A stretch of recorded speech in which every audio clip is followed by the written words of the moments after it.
Good afternoon. Today on the PIO podcast, we'd like to welcome Deputy Director of Public Affairs of the Public Affairs Bureau of the Phoenix Police Department, Donna Rossi. Welcome to the show. Thanks, Robert, for having me. Sure, appreciate it.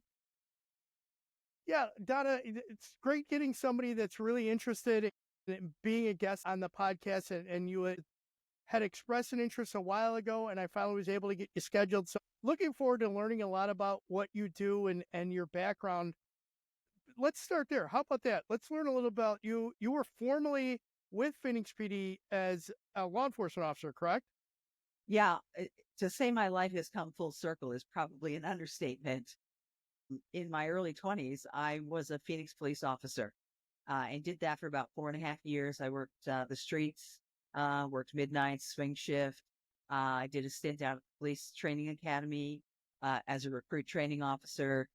I did some other little, stints back in the day. There weren't a lot of female officers on the department. So, did some little undercover stuff that we were doing back in the day.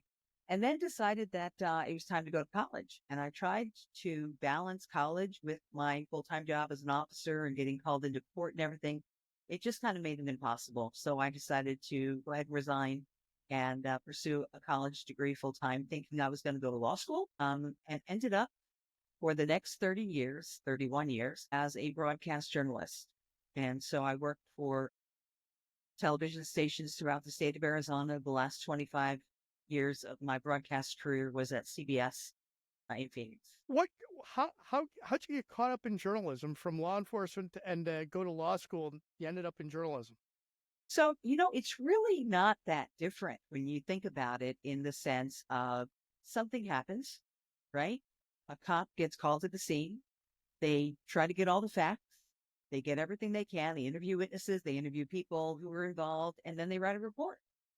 So journalism is really not that different, right? Something happens. You go out to the scene. You talk to people that were involved. You get everything, and then you write a report. The reports are just very different. One is a police departmental report. The other is either a print or a broadcast report. I never intended to become a broadcast journalist. But when I was deciding what to get my undergraduate degree in, when I was still a police officer, I wasn't really quite sure what to get my undergraduate degree in. I was planning on going to law school. And so, you can get your undergraduate degree in underwater basket weaving and still go to law school. It doesn't really matter what you have an undergraduate degree in. It's just as long as you get accepted to law school. So I thought, well, I would use my ability and my skills that I learned as an investigator to get at the facts, and just did get a degree in broadcast journalism. I had done some, theater and speaking and debate in high school. So I already had that ability to kind of present.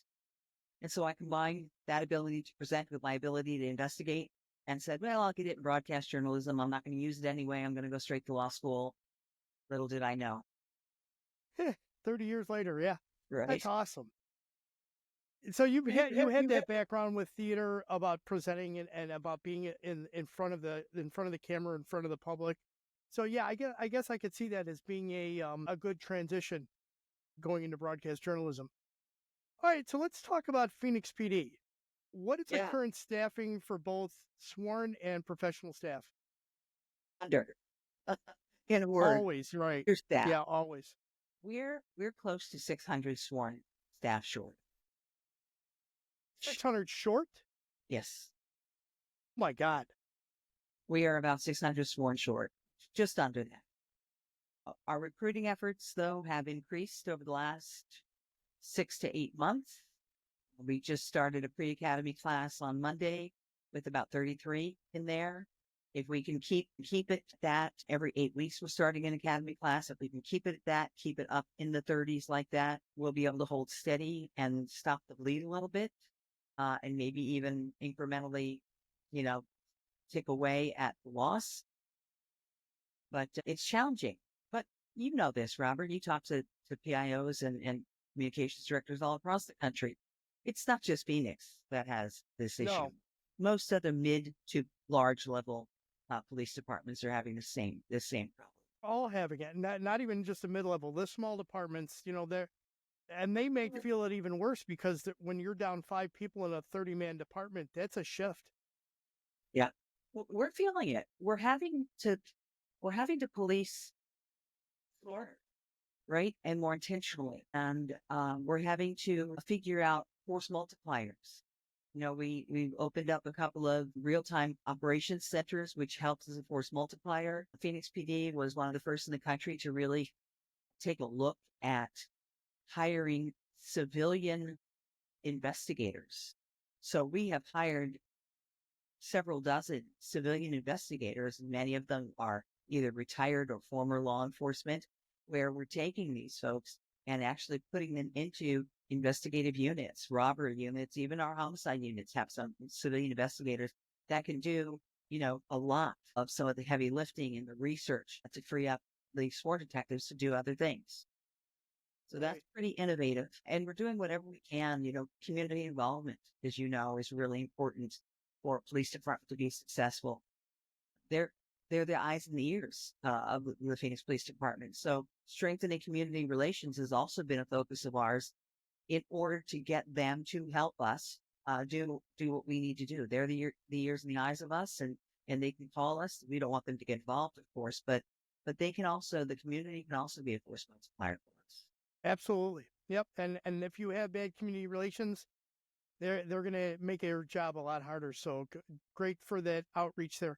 How is your public affairs bureau staffed? I have a terrific staff. I have an incredibly supportive executive team, and our chief, it really gets that messaging and communication is paramount to the success of this department.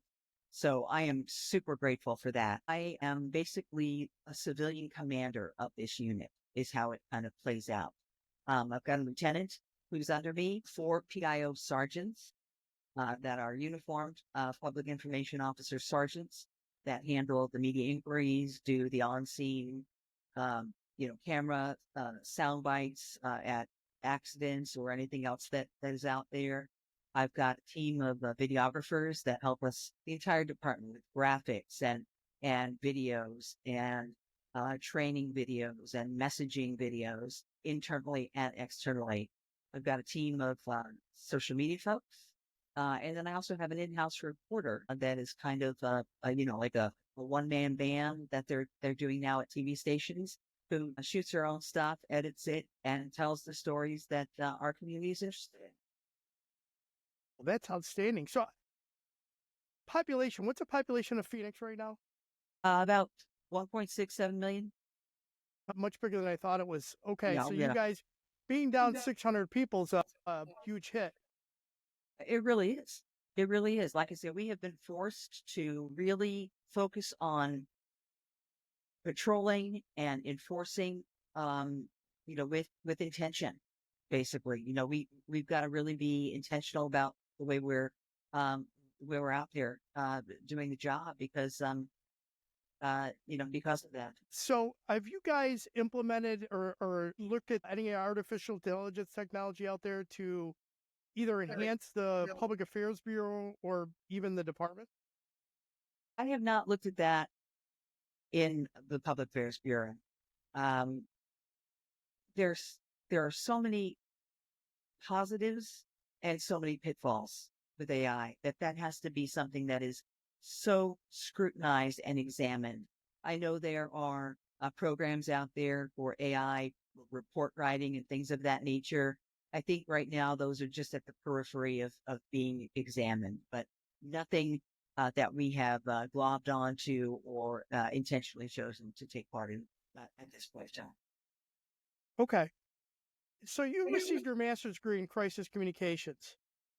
What do you think is the number one thing that PIOs need to take in consideration when a crisis unfolds? Being timely, being accurate, and getting the message out.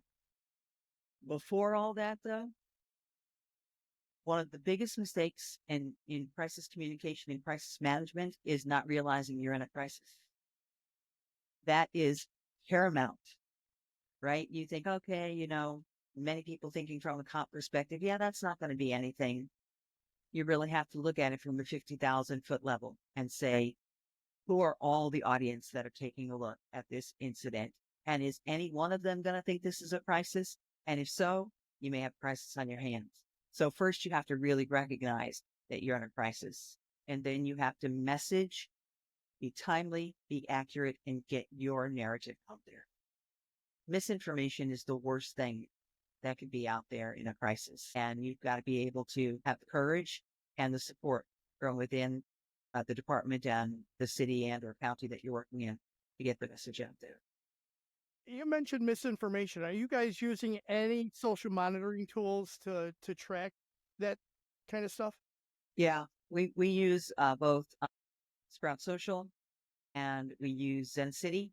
So we use both of those to monitor social and then you can put alerts on those things and whatnot. So, and we've got a team that looks at that every day. Yeah, we when I was in Colorado Springs, Zen City was one of the things that was utilized, but I found a lot of times their sentiment analysis was way off from what we were getting from social. Was interesting, the disparity.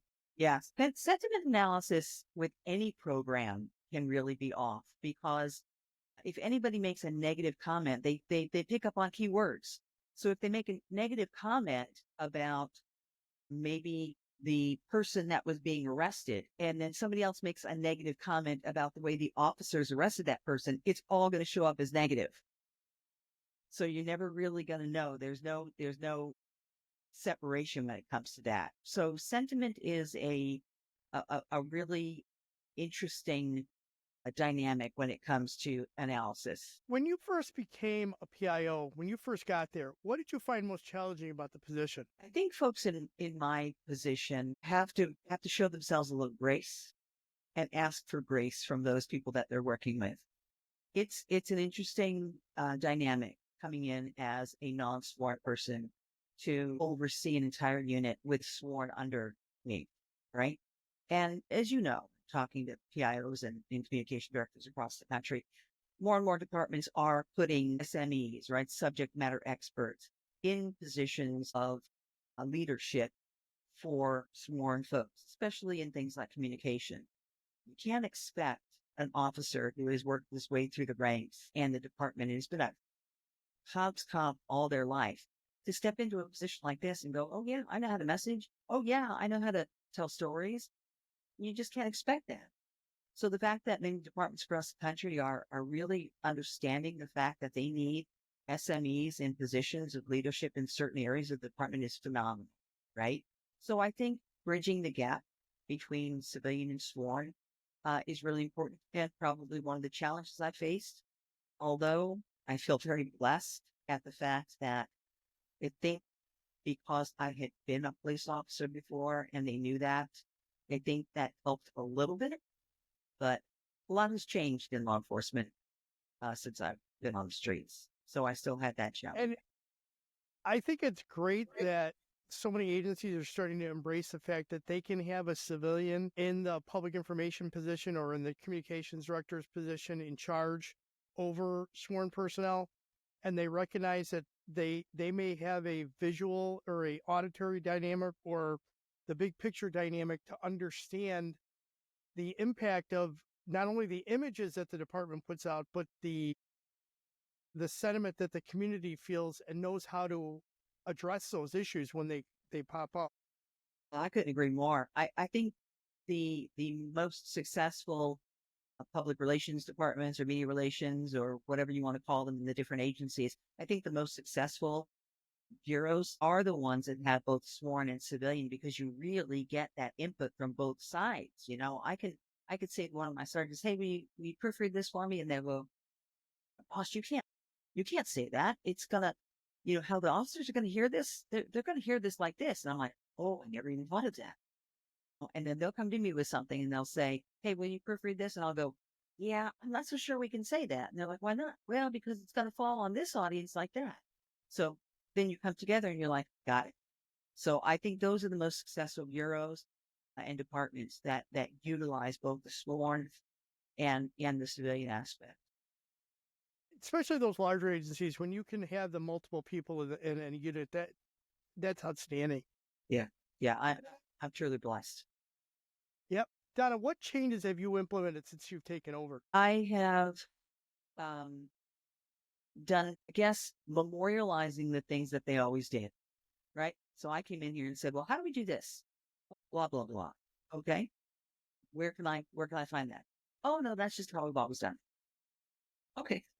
So I've memorialized things. I have completely revamped our bureau manual to where it's a function of the bureau. It's not just, you're supposed to answer the phone this way. You're supposed to do that. I read the bureau manual from 2016 and I'm like, this is weak. So I've made it a living, breathing document where a new PIO sergeant or somebody new to the bureau, I can hand that to them and say, take a read, hit some of the links that go to all our protocols, and they can understand a little bit of our functionality. I've written down most of our protocols. So things are in writing. So an officer, let's say, gets into a shooting or a critical incident. My PIO sergeant is on call. They respond. They have a checklist. They have a protocol. This is what I'm supposed to do. Now I'm supposed to call so and so. Now I'm supposed to send out a tweet. Now I'm supposed to. So I put everything, all our protocols and all our SOPs in writing so that they have, things to follow. One of the things that I wanted to do when I got here was to, whenever I leave this a little better than where I came, right? And so I'm trying to build a really solid foundation to where whoever takes my place afterwards has some stuff in place and they can look at it and they can see. Before that, it was kind of like, this is how we always have done it. So you had to be hopeful that there was somebody here for a little while to answer some of the newbies' questions. So now I've Right. some protocols. I also created one of the things that I was kind of surprised about is I asked, the folks when I got here, how do you track media inquiries? How do you know how many media inquiries you get a day, a week, a month, a year? And they said, well, we really don't. And I thought, that's really important for the leader of this team because at some point in time, I'm going to have to go to somebody and say, our media inquiries have increased exponentially. I need a fifth PIF sergeant, or I need this, or here's what's happening. And so I worked with IT to put together, it took about 18 months to put together a portal system where media actually goes into the portal, fills out a form. On our end, it goes into a spreadsheet that I can do massive analytics. That's awesome. That's great that you created a portal like that because now you do have the real time information for budgeting and planning. I mean, without it, what do you do? Sure. Sure. It also adds to consistency because if Sergeant A is on call on Monday and gets an inquiry about XYZ, but Sergeant, B is on call on Wednesday and gets the same inquiry about XYZ, they can go into that portal, see what was sent out, and be consistent in our responses. It also allows me to track who has been assigned to that particular media inquiry, when they responded, are we responding fast enough? So there's a lot of accountability as well. Outstanding. Donna, does your office prepare like critical briefing videos for incidents that occur, like in OIS? We absolutely do. Yeah, we were one of the first after Vegas and Los Angeles to do those. We started them in 2019. They've evolved and changed exponentially to present day, but we certainly do, and we release those within 14 days of a pregnancy. 14 days is your turnaround. Yes. Wow, that's impressive. I mean, that I've heard agencies with 21 days, 14 days. That's a lot of work. It is a lot of work, especially when it's 14 consecutive days, not working days. So, that includes holidays, weekends. It's down that 14th day. And if the 14th day happens to fall on a Saturday or Sunday, it's always prior. So our commitment to the community is within 14 days, which means before or on the 14th day, not after. And how do you distribute that out? Is that done via press conference or is that done via portal? We distribute the CIB video through our social media channels. We post it on our website and we send out a media advisory. At the time that we send that out, any video that was utilized to make CIB, right? So we don't play 45 minutes of body worn camera. We will take snippets of it. But at the time that we release the CIB video, which it ranges anywhere from 5 to 11 minutes, we also release the full body worn camera that was utilized to make that, so that people can see we're not hiding anything. Here's the full body worn camera. It's not that we just picked and choose whatever we wanted to put in.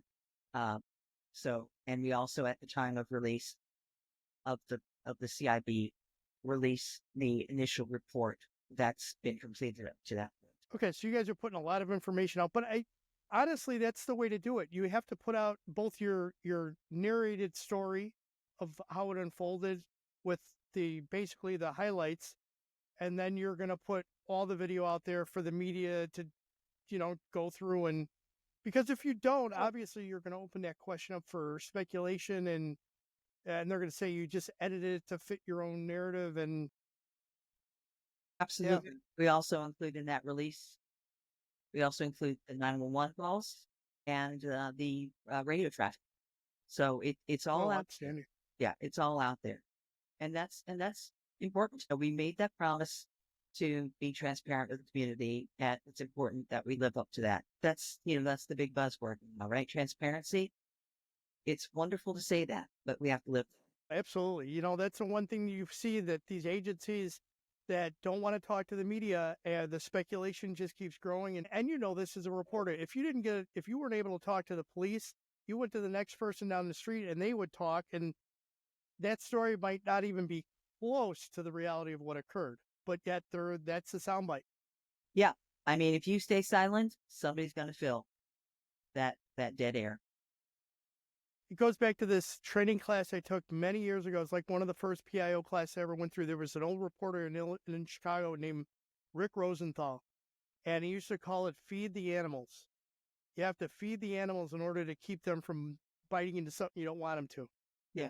Feed the beast is what we used to call it. Yep. So, Donna, how do you guys distribute crime reports to the media? How does that go out? Is that through a portal?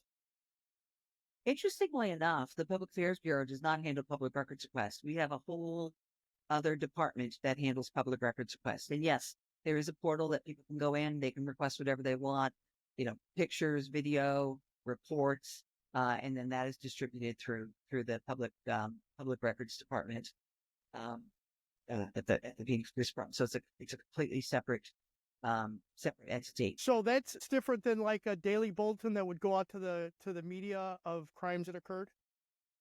Yes. Do you guys do anything like that? Public records is sole and separate. People want a full police report. People want body worn camera. That goes through public records, and they receive, about 11,000 requests a month, which is mind blowing. But we, as a public affairs department, we issue media advisories. So media releases, news releases, whatever you want to call them. And we issue those to a distribution list to all the media that we have in our distribution list. And then we also immediately post it on our website. Okay. Awesome. Is your office, since you said that recruitment has really kicked up in the last 6 months, are you guys involved in their recruitment? We certainly help with messaging and pushing out social media information and things of that nature. So yeah, we. But you guys have a separate recruitment office that handles all that? Yes, we have a separate recruitment office. They're also working with a PR firm currently, and then we also have a social media person and a marketing person specifically assigned to recruiting. Donna, how does public affairs handle internal communications for staff? Carefully. Yes, That is one of the biggest conversations that myself and colleagues across the country always have, right? I mean, we have a newsletter, a weekly newsletter. We have an internal text messaging system that is also, it's encrypted, but it's also by law for all public records. So it's all housed in the cloud. So in case anybody ever puts it in public records for it, so it follows the law when it comes to public records. We have an internal website. We have, I could list all the ways that we message internally. And sure enough, cops say, I never know anything going on. I don't know anything. Why do I hear it on the news? Right. And this is the conversation that communications directors and public affairs bureaus have all throughout the country. Yep. We try so hard, but the reality is, you know, officers are doing their job. They get to work, they get in a patrol car, they turn on their MDT, and the last thing they're worried about is checking all their emails and checking different things. We try to hit them in every way imaginable. And if anybody has the holy grail out there of internal communications, I'm happy to listen. I don't think anybody does, that you could put out as much as you want and most staff aren't going to read it, except, they're going to say, I didn't hear it even if you did put it out. You're right. I mean, it's a double-edged sword. And then if you put too much information out, they turn around and they pass it to the media, so it just becomes, it's a tough balance, but I'm a big believer in giving out internal comms because the last thing you need to do is have them say that you didn't do it. And they find out on the news that one of their fellow officers was arrested for a crime that they committed and they didn't know. 1,000,000%. I am a huge proponent of internal messaging, even when it comes to, promoting somebody or picking somebody, as the new assistant chief. Let's get that to our people first before we make an announcement anywhere. They have the right to know. Absolutely. All right, Donna, let's trade this up to some rapid fire questions. How about that? Great. Texting or talking? Okay. Book or movie? Movie. Coffee, tea, or energy drink? Adult drink of choice? This is going to be a crazy one because nobody's ever heard of it before, but I call it the poor man's martini. Tanqueray gin with Diet 7-Up, dirty, and olives. Blue cheese olives? Great. Even better. That's an interesting one. I'll have to try that out. Well, you can only really have one martini because they're so darn strong. So I take the martini, I lighten it up with a little bit of Diet 7-Up, but I still like the dirty taste. So that's what I do over ice. Nice. What would be your superpower if you could have one? World peace. All right. Ask permission or beg for forgiveness? I'm a rule follower, so ask for permission. What place would you most like to travel to? Italy. With a name like Rossi? Italy. Yeah. Yep. Amalfi Coast. That's where you got to go. What's your favorite way to relax after a long day? Ma'am. If you could choose to have coffee with any historical figure, living or dead, who would it be? Historical? Historical. Historical. And history could be for you too. So if it's somebody family-wise, that too. Historical. It's a celebrity, I think I might. Not too far back in history, but I think maybe I would be fascinated or perplexed or all of the above to have a conversation with President Obama. Well, Just because of okay. the change that signified in our world. The first. Okay. So that's a good one. Final thoughts. What key points would you like our listeners to take from today's interview? I think it's really important for public information officers or even public information leaders like myself to realize that you don't know what you don't know, and always be a student of the game. If you're in a position that I happen to be blessed with as the director of a unit, just because I'm the head coach doesn't mean I know everything. So I continue to go to seminars. I continue to talk to colleagues across the country and have certain people on speed dial when I need help. Networking is really, really important. So always being a student of the game and always being able to listen. It's outstanding. As we wrap up, is there a piece of wisdom or a motto that you live by? There is, like I said, my Italian roots. The motto I live by is Vivere con passione, which means live with passion. And ask anybody I work with or work around or in my family, and they will say that I live up to that. I do everything with passion. Donna, that's awesome. Thank you. How could people best reach out if they want to connect or follow up on anything they've heard or maybe apply for a job? Yeah, I welcome anybody to reach out, anybody in our business, anybody who needs anything. Donna.Rossi at phoenix.gov. That's the easiest way. Again, Donna.Rossi, R-O-S-S-I at phoenix.gov. Join PHXPD is the website for anybody interested in jobs, both sworn and professional staff. And so those are the best ways to reach me. And I will add all those in the show note.